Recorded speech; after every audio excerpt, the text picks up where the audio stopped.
Et salut les amis et bienvenue pour ce nouvel épisode du podcast Guitaristic Talk.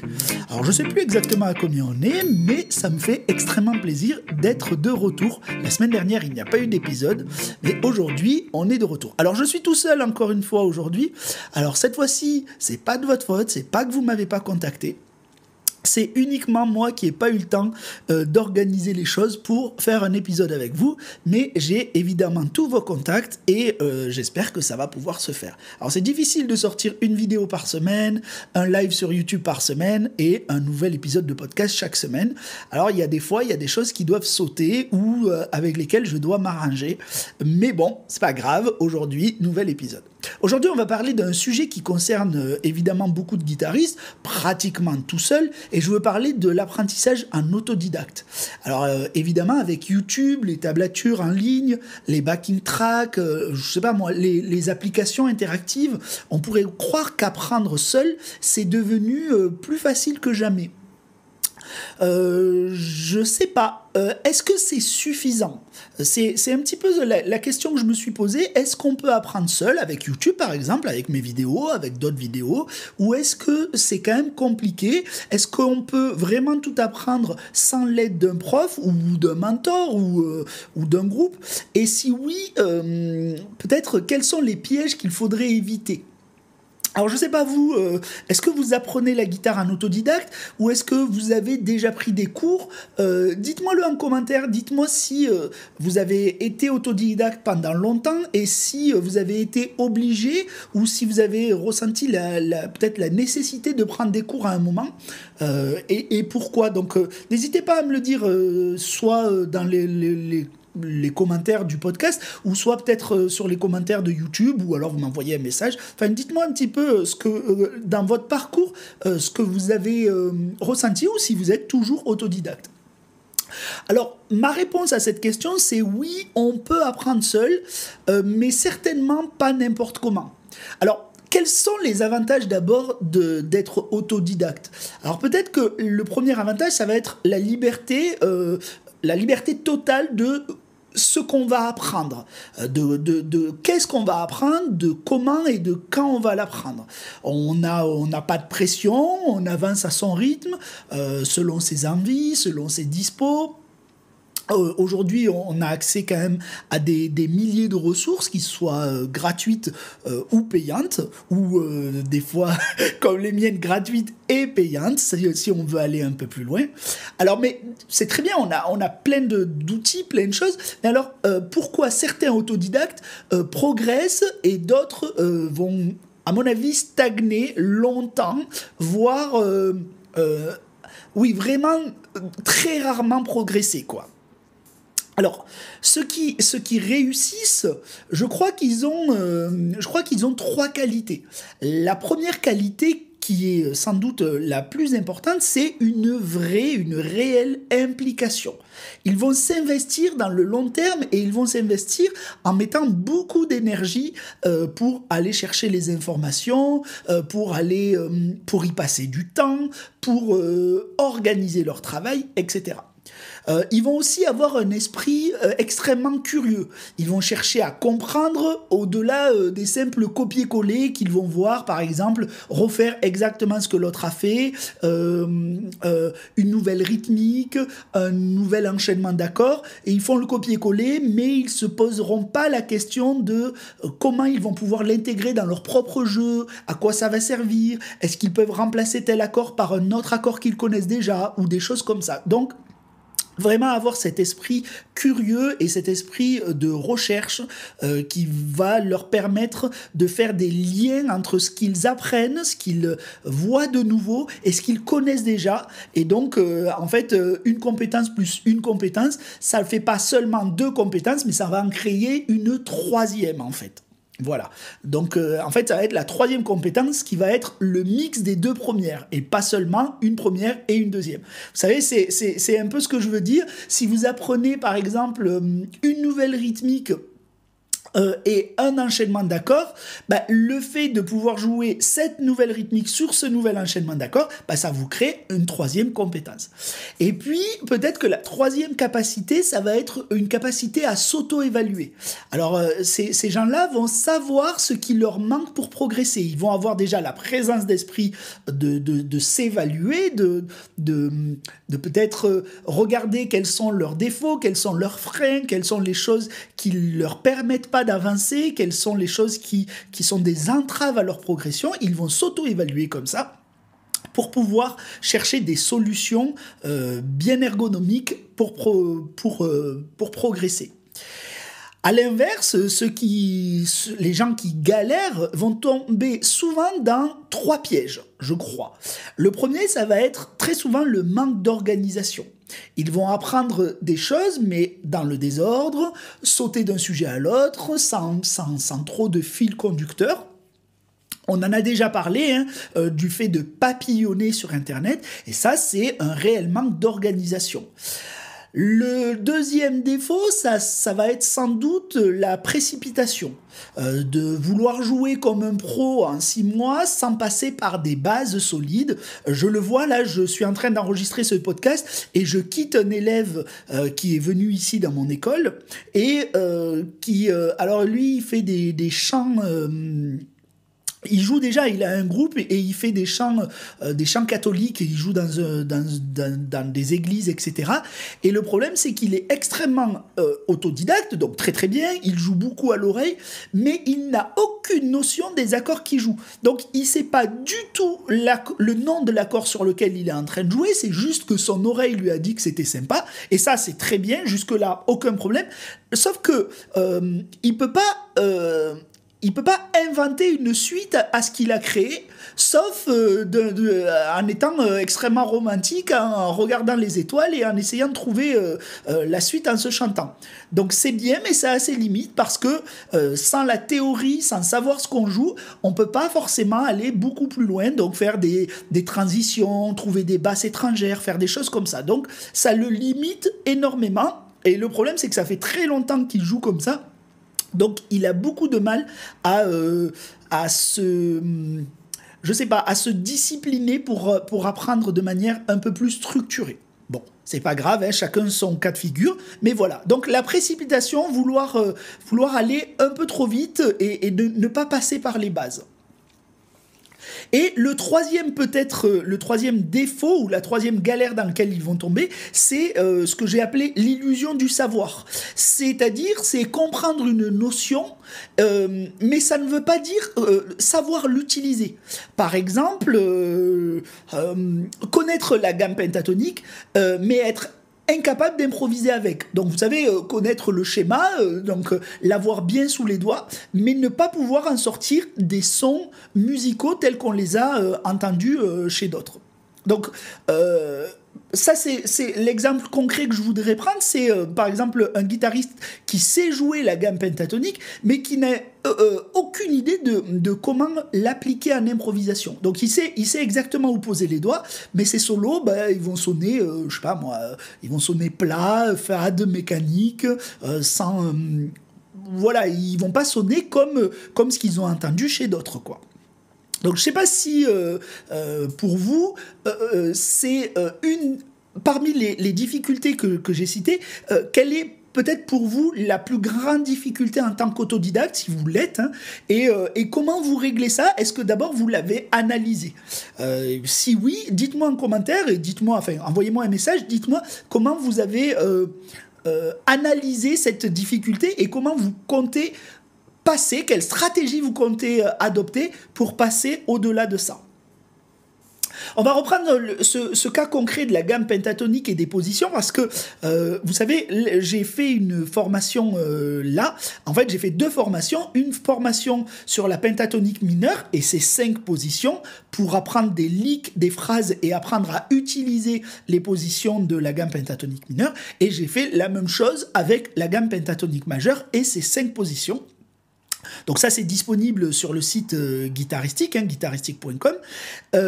Et je me suis rendu compte, en fait, en faisant la formation, je me suis posé la question de pourquoi les gens arrivaient à jouer avec la position 1, la première position de la gamme pentatonique mineure, et n'arrivaient plus du tout à jouer avec les autres positions. Donc je sais pas, si vous êtes autodidacte, vous avez forcément appris la gamme pentatonique, et je parie que comme 90% des guitaristes, vous avez commencé par la position 1, ce qui est très très bien, ce qui est totalement normal.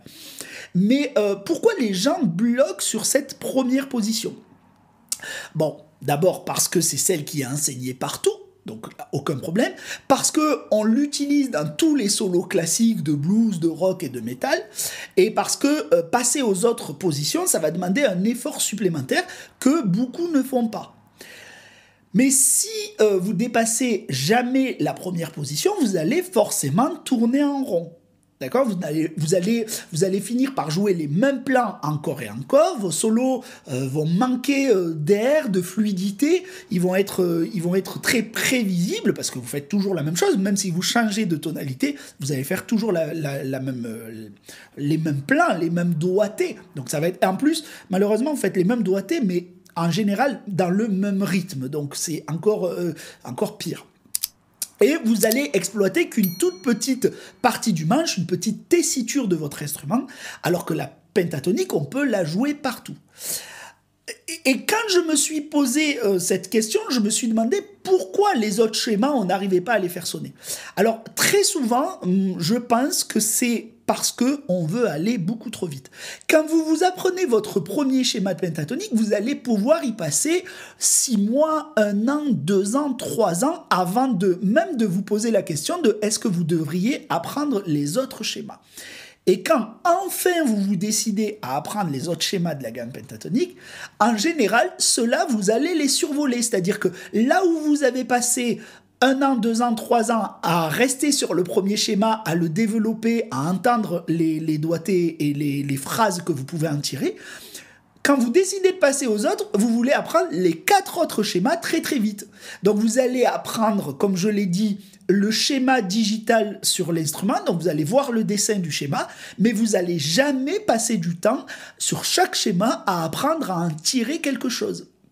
Et donc, le fait est qu'au final, vous savez jouer avec le premier schéma, mais vous ne tirez rien des 4 autres schémas, et donc, finalement, au final, vous revenez vers votre premier schéma parce que vous vous dites, bon, il n'y a que lui qui sonne. Non, ils sonnent absolument tous, mais il y a des plans pour chaque schéma, il y a des endroits sur l'instrument, sur chaque schéma, qu'il faut apprendre à faire sonner. D'où ma fameuse formation. Je vous mettrai le lien dans la description si vous avez envie d'aller voir de quoi je parle. Alors, pour moi, comment bien apprendre la pentatonique quand on est autodidacte? Alors d'abord, il faut travailler chaque position séparément, y passer du temps et ensuite les relier. Par exemple, si vous apprenez la deuxième position de la gamme pentatonique mineure, vous devez y passer longtemps, apprendre les plans que je vous propose ou que d'autres vous proposent, que vous trouvez sur internet gratuitement, aucun problème. Et ensuite, vous allez apprendre à relier les plans de votre première position, ceux que vous avez déjà, dans lequel vous faites votre salade de fruits, et les relier avec les plans de la deuxième position. Et ainsi de suite. Vous devez jouer lentement en pensant aux notes clés des accords sous-jacents. Alors ça, c'est les accords sur lesquels vous improvisez. Alors si vous improvisez uniquement sur un seul accord, par exemple l'accord de la 7, c'est plutôt facile, vous allez penser la tierce, la septième, etc. Mais si vous avez des accords qui changent, il va falloir avoir une vraie connaissance des notes, enfin pas des notes, des intervalles que vous avez dans votre schéma et qui vont être soit enrichissants pour l'accord sur lequel vous jouez, soit au moins une toile de fond, c'est-à-dire les accords de l'arpège en fait de l'accord sur lequel vous jouez. Vous allez aussi avoir besoin, pour bien apprendre cette fameuse gamme pentatonique, de l'appliquer immédiatement en improvisant. Même si c'était avec 2 ou 3 notes. Je ne vous dis pas qu'il faut jouer tout le schéma. D'ailleurs, il ne faudrait pas jouer tout le schéma. Souvent, il y a une petite partie. Par exemple, quand on prend le deuxième schéma de la gamme mineure pentatonique, vous avez ce qu'on appelle grosso modo la BB Box. C'est une espèce de forme de petite maison. Et je le mets dans la formation. Et en fait, cette deuxième position, 80% des plans va être situé ici. Donc c'est vraiment 5 notes, 5 ou 6 notes qui vont faire pratiquement tout le schéma. Donc c'est marrant parce que en fait on se dit qu'il faut apprendre le schéma et en réalité la plupart des plans que vous entendrez en blues qui utilisent le deuxième schéma sont concentrés sur ces 5-6 notes. Donc finalement les plans que moi je vous propose, c'est les plans les plus efficaces qui sont à cet endroit-là. Et puis ensuite, vous allez devoir tester différentes techniques, comme les bends, les slides, des hammers, des pull-offs, des choses comme ça, pour enrichir votre jeu. Et ça, encore une fois, vous le travaillerez dans des plans, à mon avis. Donc par exemple, si je devais vous donner un exemple pratique, vous vous dites je vais essayer de travailler sur un schéma sur une semaine. Le jour 1 et 2, vous allez jouer la position, vous allez vous allez apprendre le doigté de la position et vous allez apprendre 2 plans sur cette position. Vraiment 2 plans, les faire sonner pendant toute une semaine, improviser avec, etc. etc. Et ensuite, le jour 3 et 4, vous allez jouer vos plans, ceux que vous avez appris en plus de la première position, de tout ce que vous faites déjà avec votre première position. Et vous allez essayer de tester des transitions fluides entre les deux.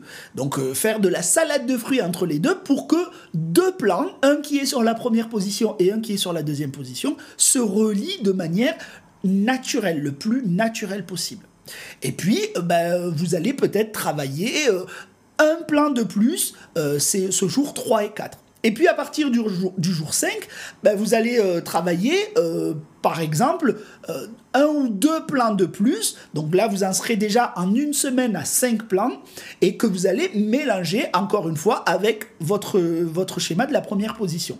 Et puis derrière ça, la semaine d'après, si vous sentez que c'est toujours très très bien, vous continuez à ajouter un plan de plus ou 2 plans de plus.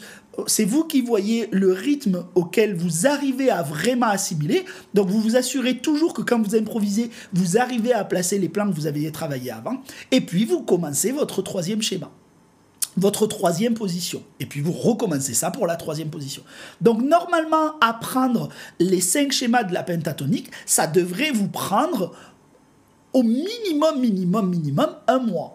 Moi, je dis 1 à 2 mois, parce que tout ce que je vous ai dit sur 2 jours, vous pouvez le faire sur 4 jours et doubler un petit peu les délais. Donc, je sais pas, dites-moi, vous, quelle position de la gamme pentatonique vous utilisez le plus, et si vous avez, d'abord, si vous n'utilisez que la première, si vous en utilisez plusieurs, dites-moi si vous avez du mal à sortir de cette position, et si vous avez du mal à enchaîner les autres positions. Ça m'intéresse beaucoup. Alors, un autre point sur lequel je voulais revenir, c'est comment éviter de tourner en rond quand on est autodidacte. Parce que c'est bien beau, mais j'ai dit qu'on pouvait apprendre en autodidacte, mais est-ce que le piège, c'est pas qu'on tourne rapidement en rond? Bon, apprendre seul, c'est bien, mais apprendre de manière isolée, ça, c'est risqué.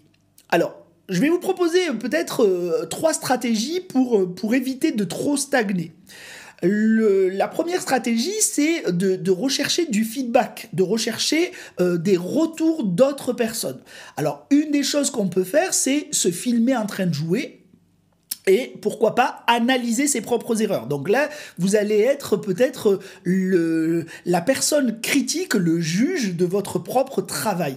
Ça, c'est extrêmement important, surtout si vous êtes un peu isolé, que vous n'avez pas de prof qui peut regarder ce que vous faites, ou que vous n'avez pas d'amis musiciens plus avancés que vous. Donc ça peut être problématique. Et donc, se filmer et re-regarder pour voir un petit peu les erreurs, vous allez, en étant un peu critique, vous allez vite voir ce qu'il va falloir travailler. Et si vous êtes objectif et pragmatique, vous allez préparer un plan de travail en fonction de ça. Autre chose, vous pouvez aussi comparer votre jeu avec des références. Par exemple, si vous reprenez un solo, écoutez le solo et essayez de retrouver par exemple l'intention plutôt que juste les notes. Les notes, c'est une chose, mais le débit rythmique, l'intention que met le guitariste quand il joue son solo et quand il joue ses notes, est-ce qu'il attaque plus fort? Est-ce qu'il met une énergie spéciale? Chantez-vous un petit peu le plan et et voyez un petit peu si vous faites la même chose en comparant avec une référence.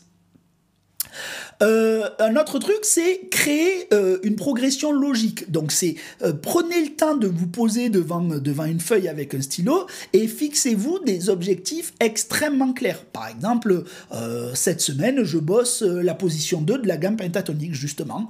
Mais je vais bosser... Alors, ça ne veut pas dire je vais bosser que ça. Là, ça dépend vraiment du temps que vous avez pour bosser. Mais par contre, soyez clair que cet objectif-là, vous devez le bosser très sérieusement cette semaine ou pendant 15 jours ou pendant un mois, c'est vous qui décidez, mais soyez très très clair sur un objectif de ce que je fais. Je bosse 3 nouveaux plans, je bosse le schéma, je bosse ce que vous voulez, mais soyez clair. Et ça se fait avec une feuille et un papier, hein, ça se fait vraiment, prenez un peu de temps à faire ça, parce que derrière, vous tournerez moins en rond, vous chercherez moins et vous papillonnerez moins. Vous savez ce que vous avez à faire.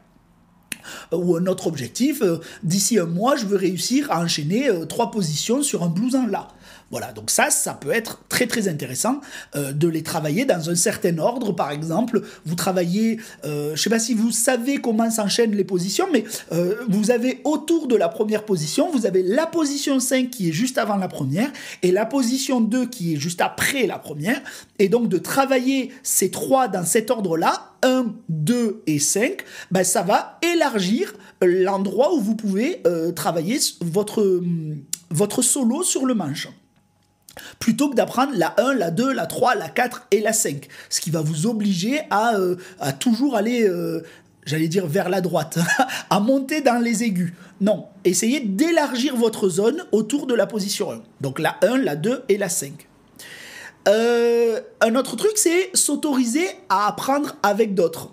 Donc essayez de, pourquoi pas, trouver d'autres musiciens, même en restant autodidacte, hein, même en apprenant tout seul, mais de jouer avec d'autres, de trouver d'autres musiciens, d'aller voir des concerts, de regarder évidemment sur Internet, mais pas que.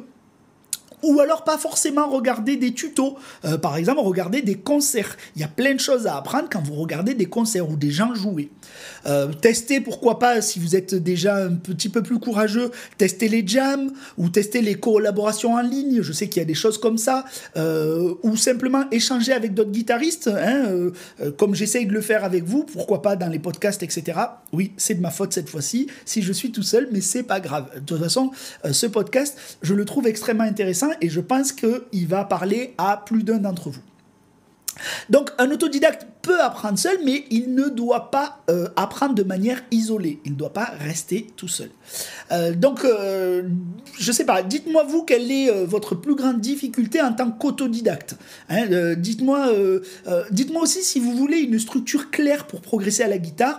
Il y a plein de solutions. Alors, vous avez mes parcours thématiques qui sont des formations par thème, donc qui peuvent peut-être structurer un petit peu votre apprentissage en vous disant, voilà, ce mois-ci, je veux travailler ça de manière spécifique et je vais suivre le parcours de Momo et je vais le faire de manière construite. Alors attention, hein, parfois les parcours sont accessibles dans la première partie et puis peut-être que derrière, dans la fin, il y a des choses qui sont un peu trop complexes pour vous. C'est pas grave, arrêtez le parcours, regardez dans le parcours ce qui vous manque, par exemple. Je prends un exemple, mais imaginons que dans un parcours, au début, ça soit un parcours avec des accords ouverts, et puis à un moment donné, on enchaîne avec des accords barrés, et que vous, les barrés, vous n'y arrivez pas encore, arrêtez le parcours ici, notez-vous où vous en êtes, allez prendre le parcours, par exemple, il n'y a pas de parcours, mais allez prendre la formation sur les barrés, et puis revenez après, une fois que vous aurez re-rempli cette compétence, en fait. Donc voilà, vous avez par exemple ça, mais vous avez plein d'autres solutions. Et puis, je compte encore essayer de créer des choses pour structurer votre apprentissage pour les gens qui sont autodidacte. Alors, on n'est jamais vraiment autodidacte. Hein. Quand on s'achète un cours ou quand on regarde des vidéos, en fait, le côté autodidacte, ça voudrait dire qu'on découvre tout seul. On ne découvre pas tout seul, mais par contre, on est tout seul pour apprendre. C'est ça un petit peu ce qu'on appelle autodidacte aujourd'hui. C'est un peu un abus de langage. Donc voilà, on va conclure un petit peu ce podcast. Je vais vous résumer un petit peu les points sur lesquels on est passé aujourd'hui. Donc pour résumer un petit peu, oui, on peut apprendre la musique en autodidacte, mais à condition de bien s'organiser. Le plus gros piège, c'est de vouloir apprendre trop vite et surtout dans tous les sens. Voilà, ça pourrait être quelque chose qui, au final, va vous freiner. Bon, j'allais dire que la pentatonique, c'est une super porte d'entrée, mais encore, si vous êtes dans cet aspect solo, hein, si vous êtes dans cette envie d'apprendre à improviser, donc pourquoi pas. C'est pas obligé, hein, sinon il y a des très très bons guitaristes qui ne sont qu'accompagnateurs, et c'est pas péjoratif parce que je préfère de loin, et d'ailleurs, si j'étais pas prof et que je regardais pas un peu tous les sujets autour de la guitare, je crois que je me serais spécialisé dans l'accompagnement. Je pense que c'est vraiment la partie qui me plaît le plus, c'est la compréhension des accords, l'accompagnement, le rythme, les différents débits rythmiques, etc. Je pense que c'est vraiment ce qui me fait vibrer, moi, dans la musique. C'est plutôt, voilà, la partie accompagnement. Donc, la clé de la réussite, c'est de se donner un cadre, hein, vraiment quelque chose, c'est de chercher du feedback et c'est d'appliquer immédiatement ce qu'on apprend, de vraiment pas rester, pour le coup, trop théorique autour de ce qu'on apprend. Donc vous allez me dire, comme je vous l'ai déjà demandé, vous allez me dire un petit peu comment vous apprenez la guitare, si vous êtes plutôt un solo warrior ou si vous avez des conseils extérieurs. Dites-moi un petit peu si vous ressentez le besoin d'avoir un prof. N'hésitez pas si si vous avez envie d'avoir un prof à me contacter. Sachez que je donne des cours par visio maintenant à plusieurs d'entre vous et que j'ai peut-être l'ambition aujourd'hui de me spécialiser dans les cours par visio et d'avoir un petit peu moins de cours en présentiel parce que c'est quelque part un peu plus souple pour moi pour développer la chaîne YouTube que d'avoir des cours en visio que je peux donner de peu partout, de chez moi, de mon école, de là où je suis en fait. Même si j'étais en vacances, je pourrais donner un cours en visio, ça poserait aucun souci.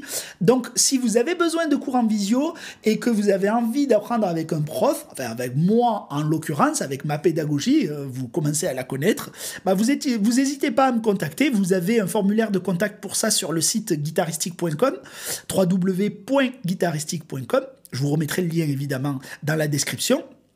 Donc, vous n'hésitez pas à me contacter et puis on voit si on arrive à trouver ce qui vous va bien. Et puis, si vous apprenez en solo, en autodidacte, entre guillemets, j'espère que vous appliquerez tous les conseils que je vous ai donnés dans ce podcast. Et n'hésitez pas, si vous avez besoin d'autres conseils, c'est gratuit. Vous me contactez aussi via le formulaire de contact de mon site, et puis je vous répondrai également gratuitement et j'essaierai de vous donner le meilleur conseil que je peux à votre problème. Donc vous n'hésitez pas. Donc vous retrouvez toutes mes formations et mes supports sur guitaristique.com. Je vais vous dire bye bye maintenant, je vais vous dire à très bientôt pour un nouvel épisode de Guitaristic Talk et je vous remercie de m'écouter et de trouver de la valeur à ce que je peux vous apporter. Donc merci à tous de m'aider à faire grossir le podcast, la chaîne YouTube et de répondre présent à mes appels. Merci les amis, bye bye, à la semaine prochaine.